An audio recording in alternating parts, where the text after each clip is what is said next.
Now, could you talk a little bit about succession planning just to keep all the corn from coming ripe at the same time?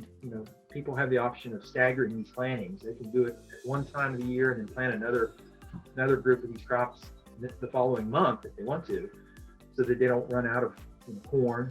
Corn generally matures within 10 days. So if you do one planting of corn, it'll probably all be harvested within a week and a half.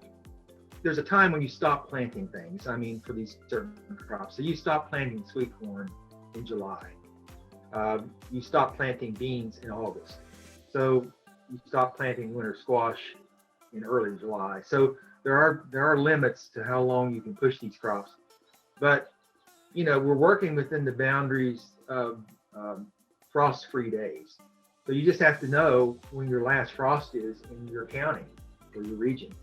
A lot of these crops can be planted every 2 weeks, every 3 weeks, every 4 weeks, so that you're not planting everything all at once and you're not harvesting everything all at once.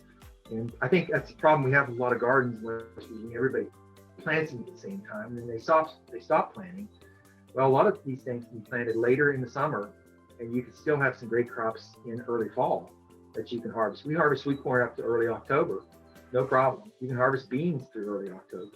So, as long as you can keep the crops safe from frost, you're okay.